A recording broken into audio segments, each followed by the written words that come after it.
alors qu'en 2021 et 2022, le taux de délivrance des laissez-passer consulaires était inférieur à 5%. Depuis la réconciliation de août 2022, ce taux de délivrance a augmenté au-delà de 30 à 40%. Il va dépasser les 50% à partir de 2023. Donc, l'Algérie va donner un coup de main très précieux pour Macron. Le deuxième dossier, c'est le Mali.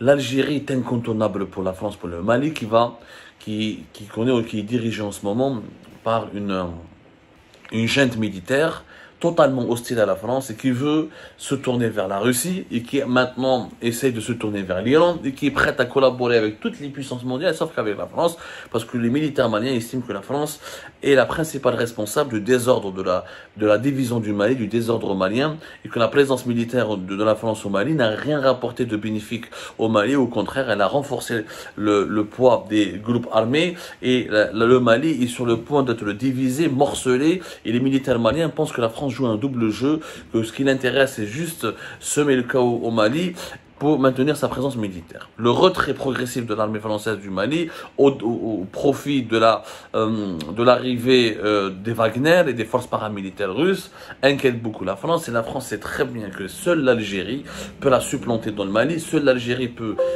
servir d'intermédiaire très sérieux avec les nouveaux dirigeants maliens, qu'il y a d'autres coups d'État.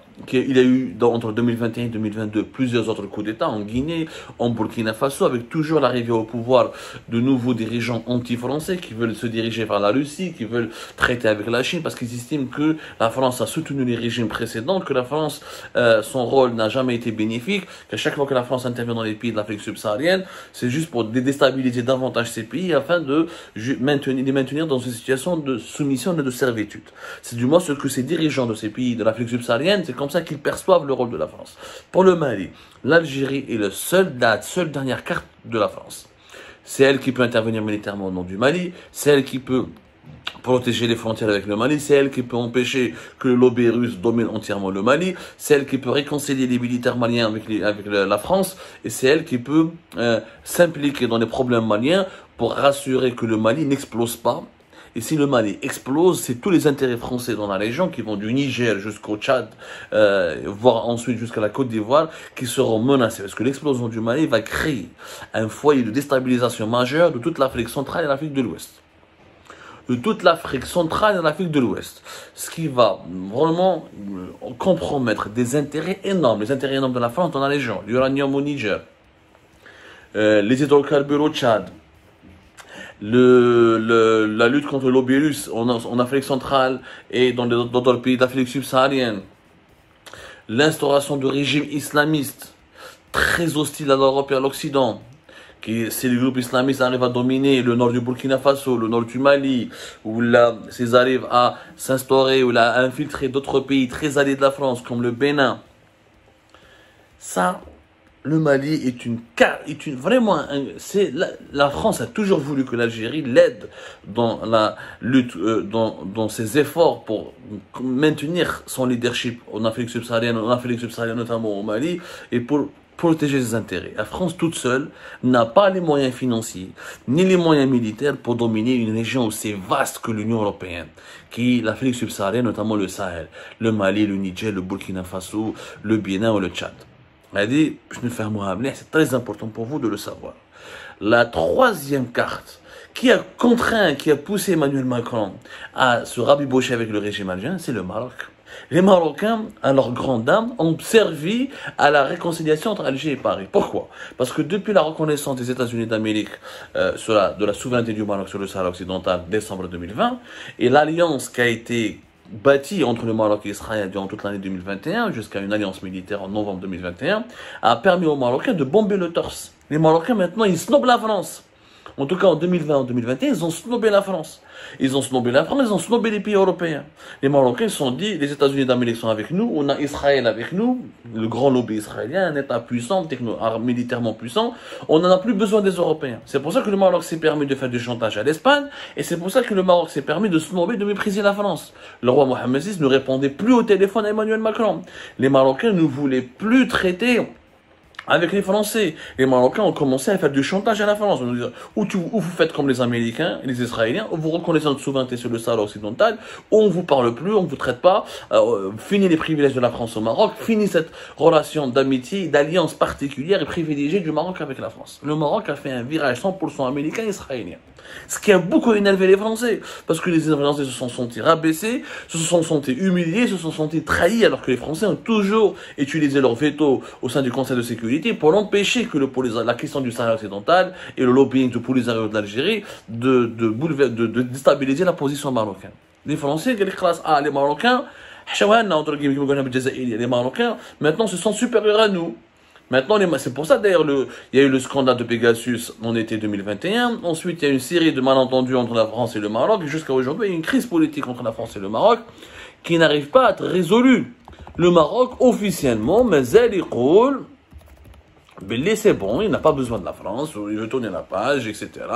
Et qu'il veut tout simplement maintenant se concentrer sur ses nouvelles alliances avec Israël, les pays du Golfe et les États-Unis d'Amérique. Donc Paris, comme elles se sont éjectées du Maroc, plus elle avait des mauvaises relations avec Alger, Paris, elle a eu peur, elle a été prise de panique. Là, je vais être éjecté du Maghreb, je vais être remplacé par les nouvelles puissances, la Turquie, la Russie, ou la Israël, et les États-Unis d'Amérique au Maroc. Donc, les Français, comme ils ont compris que ça va être difficile de se réconcilier avec les Marocains, parce que les Marocains se croient maintenant supérieurs et croient qu'ils n'ont plus besoin de la France, donc ils se sont rapprochés de l'Algérie. Macron a joué la carte de l'Algérie pour limiter l'influence du Maroc. Pour rééquilibrer les rapports de force. Pour la France, il était stratégique et vital que le Maroc ne prenne pas le dessus sur l'Algérie au Maghreb et qu'il ne soit pas la nouvelle puissance régionale qui serait privilégiée et chouchoutée par les grandes puissances du monde. L'importance que la France ne doit pas se laisser dominer par la Russie en Algérie, les intérêts de la France en Algérie. Maintenant, il y a 3 autres dossiers importants. Le premier dossier, c'est l'immigration. Rien ne peut être fait en France en matière de lutte contre l'immigration sans la complicité et l'intervention et l'aide de l'Algérie.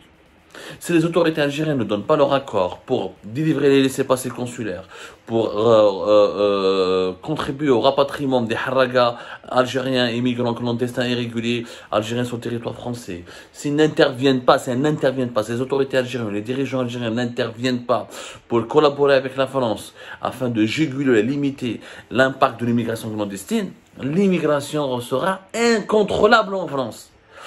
Comme dans une précédente émission de cela quelques jours, il y a au moins 15 000 haragas algériens que la France veut expulser. La plupart de ces 15 000 sont des haragas qui sont impliqués dans des faits de délinquance, dans des faits de criminalité et ont été arrêtés pour avoir semé l'insécurité dans le pays. Si l'Algérie ne participe pas, et ne donne pas les laissez-passer consulaires et n'accepte pas de reprendre ses ressortissants, la France n'a pas où les mettre. Et l'impact de l'immigration clandestine sur la situation politique en France, il est terrible. L'extrême droite est montée au deuxième tour à cause, ou grâce pour elle, mais à cause de l'impact de l'immigration clandestine sur l'ordre social en France. Les crimes importants, atroces commis par les immigrants étrangers, notamment algériens, l'insécurité, la délinquance, les Français de souche, entre guillemets, qui se sentent offensés ou qui se sentent bousculés dans leur tradition, dans leur mode de vie, avec l'arrivée massive des migrants algériens. Les migrants algériens, depuis 2021-2022, il y a une explosion, une augmentation de 40 à 50, voire 60% des arrivées des migrants algériens depuis l'Espagne, et tous les Algériens qui viennent sur les plages espagnoles, qui débarquent sur les plages espagnoles, veulent ensuite venir en France et s'installer en France, ce qui provoque un désordre un peu social. Et la France est en plein questionnement avec la montée en puissance de l'extrême droite. Les dirigeants français, notamment dans le camp de Emmanuel Macron, ont bien compris que s'ils ne gèrent pas la question migratoire, ça va se retourner contre eux et ça permettra à l'extrême droite de monter au pouvoir. Donc, Macron, pour lui, le régime algérien, son soutien, sa complicité ou son alliance avec le régime algérien est incontournable pour maîtriser et régler la question migratoire et traiter le retour des migrants algériens arrêtés en France ou qui ne sont plus désirables en France. Et là, l'Algérie a fait des engagements concrets